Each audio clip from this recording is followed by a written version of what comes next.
आज का हमारा लेक्चर नंबर 9 है और सॉवरेनिटी का दूसरा टॉपिक है अस्टीनियन थ्योरी ऑफ सॉवरेनिटी। कल के लेक्चर में हमने एस्पेक्ट्स और कैरेक्टरिस्टिक्स पढ़े थे, तो आज हम देखते हैं अस्टीनियन थ्योरी ऑफ सॉवरेनिटी को। इसको मोनोइस्टिक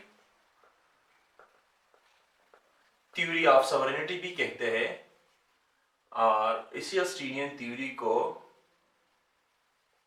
लीगलिस्टिक थ्योरी ऑफ सॉवरेनिटी भी कहते हैं। ठीक है, ये जो कॉन्सेप्ट है बेसिकली अस्टीनियन का, ये लीगल पॉजिटिविज्म से है। ठीक है,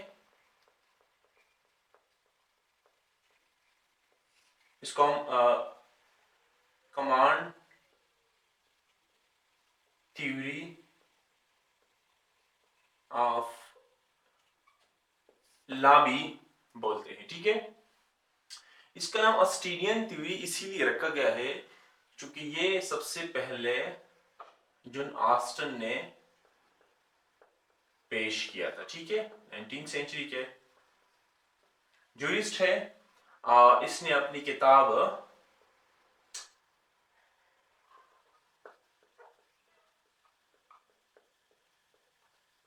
द प्रोविंस ऑफ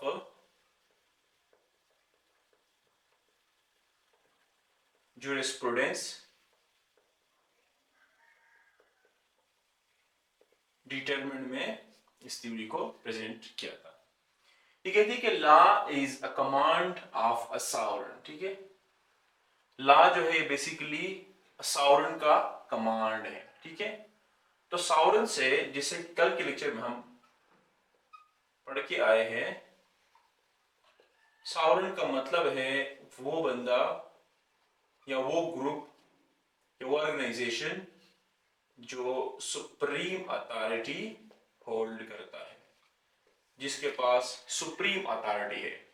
तो उस बंदे का जो कमांड है, उस बंदे की जो विल है, वो बेसिकली क्या है?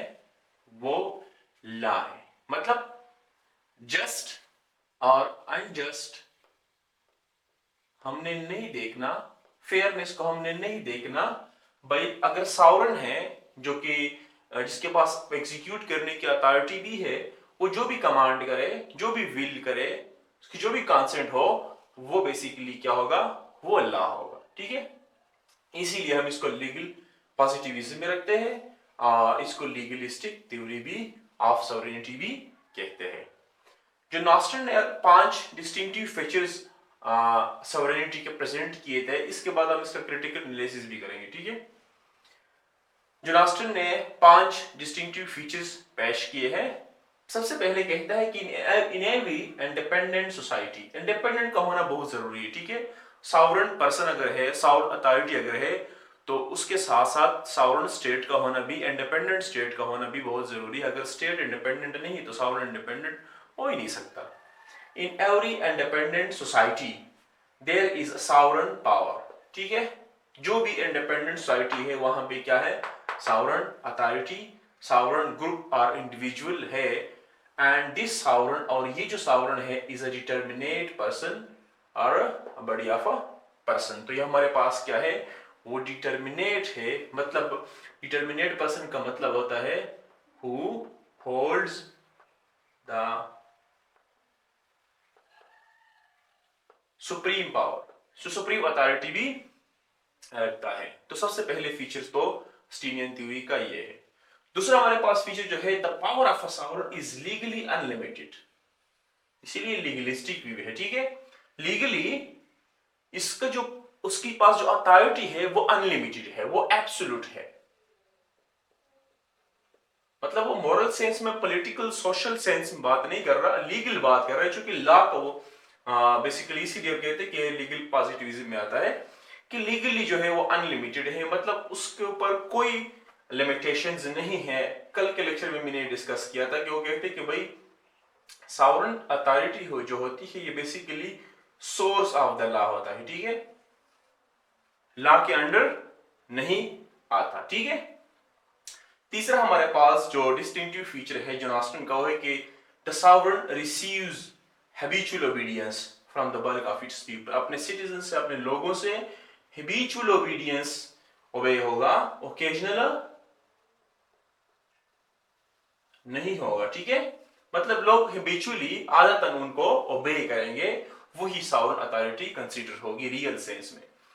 चौथे नंबर पे हमारे पास जो डिस्टिंक्टिव फीचर है वो है कि the power of a sovereign is indivisible, undivided है, एब्सोल्यूट है, अनलिमिटेड है, ठीक है, ऑल कंप्रिहेंसिव है, मतलब यूनिवर्सली अप्लाइड है, सब पे है, ठीक है। इसके साथ साथ इनएलिएनेबल भी है, ठीक है, शेयर्ड भी नहीं है।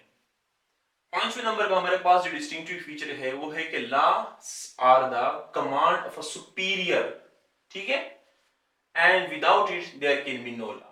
अगर सुपीरियर नहीं है, सॉवरेन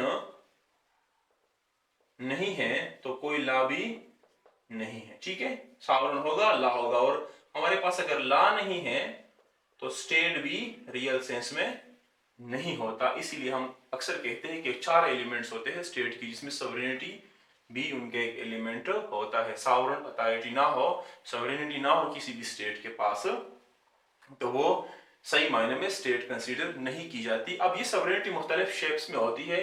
अस्टीनियन थ्योरी से हट के लोगों के पास भी सॉवरेन अथॉरिटीज हो सकती है, अल्लाह अलमाइटी के पास भी सॉवरेन अथॉरिटीज हो सकती है, पार्लियामेंट के पास भी सॉवरेन अथॉरिटीज हो सकती है, मुख्तलिफ डायमेंशन में सॉवरेन अथॉरिटीज हो सकती है।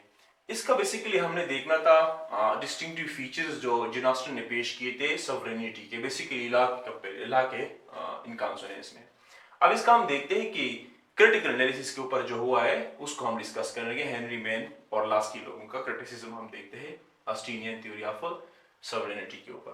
क्रिटिकल एनालिसिस में हम देखते हैं सबसे पहले हेनरी मैन को। हेनरी मैन कहता है कि जॉन ऑस्टिन का जो डिटर्मिनेट ह्यूमन सुपीरियर है ये हमने कहां पे भी नहीं देखा, और रंजीत सिंह का हवाला देते हैं और कहते हैं कि रंजीत सिंह के पास एब्सोल्यूट अथॉरिटी थी, अनलिमिटेड पावर्स थे, लेकिन फिर भी वो कस्टमरी लॉस जो वहां के जिस सोसाइटी में होते हैं बाउंड था, ठीक है।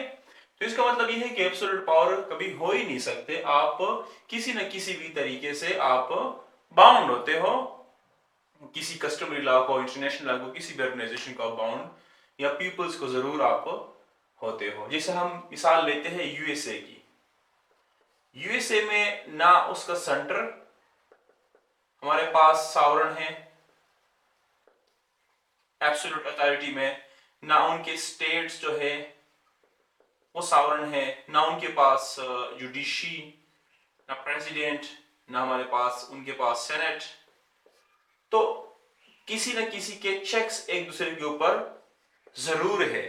तो सही मायनों में एब्सोल्यूट अथॉरिटी वो भी नहीं है, वहां पे भी जो सॉवरेन अथॉरिटी है वो शेयर्ड है, हर किसी के अपने अपने राइट्स है। तो हम कहते हैं कि भाई एब्सोल्यूट अथॉरिटी हो ही नहीं सकती, आपने हमेशा शेयर्ड में या किसी न किसी लॉ को आप जरूर बाउंड होते हो। हमारे पास एक और पॉलिटिकल थ्योरिस्ट है ब्लंशली, वो कहते हैं कि स्टेट इज नॉट अलमाइटी, ठीक है। से मुराद ये है कि स्टेट जो है वो इंटरनली बाउंड है to the rights of their, उनके जो लोग हैं उनके राइट्स जो है वो बाउंड है, उनको वो मजरूब नहीं कर सकता, जो भी सॉवरेन है जिस भी स्टेट का है। और एक्सटर्नली अगर देखा जाए तो राइट्स ऑफ अदर स्टेट्स, बाकी स्टेट्स के जो राज्य से, फॉर एग्जांपल आपके नाइबरिंग कंट्री में चाइना, इंडिया, अफगानिस्तान, ईरान हो गए, या बाहर की जितनी भी कंट्रीज है, आप उनके राइट्स मजरूब नहीं कर सकते, आप उनको भी बाउंड होते हो, ठीक है। तो स्टेट इज नॉट अलमाइटी। हमारे पास सोशल फैब्रिक्स का भी क्रिटिकल एनालिसिस उस पे हुआ है कि भाई सोशल नॉर्म्स जो हमारे पास है उनको जॉन ऑस्टिन ने इग्नोर किया हुआ है। हमारे पास सोशल वैल्यूज, ट्रेडिशंस, ठीक है, उनको बस सिर्फ लीगल एस्पेक्ट को देखा है, बाकी हिस्टोरिकल एस्पेक्ट्स हमारे पास पॉलिटिकल एस्पेक्ट्स, इन सब को जॉन ऑस्टन ने इग्नोर किया हुआ है, इसीलिए मैंने यहाँ पे भी लिखा है fourth option, fail to distinguish between legal and political sovereignty. अब हमारे पास लीगल में हॉब्स ने बातें की हुई है, पॉलिटिकल फिलोसफर ने, पॉलिटिकल में हमारे पास जॉन लॉक ने बातें की हुई है। अब यहाँ पे पॉलिटिकल सॉवरेनिटी की बात करते हैं और ये लीगल सॉवरेनिटी की बात करते हैं, लेकिन जॉन ऑस्टन ने इन दोनों के बीच में डिफरेंशिएट, डिस्टिंग्विश नहीं किया, बस सिर्फ लीगल सॉवरेनिटी के ऊपर बात की, पॉलिटिकल सॉवरेनिटी को उन्होंने इग्नोर कर दिया, स्किप कर दिया। तो ये भी इसके ऊपर क्रिटिकल एनालिसिस है, ठीक है। हमारे पास पांचवा जो क्रिटिकल एनालिसिस है वो पॉपुलर सॉवरेनिटी के ऊपर है, ठीक है।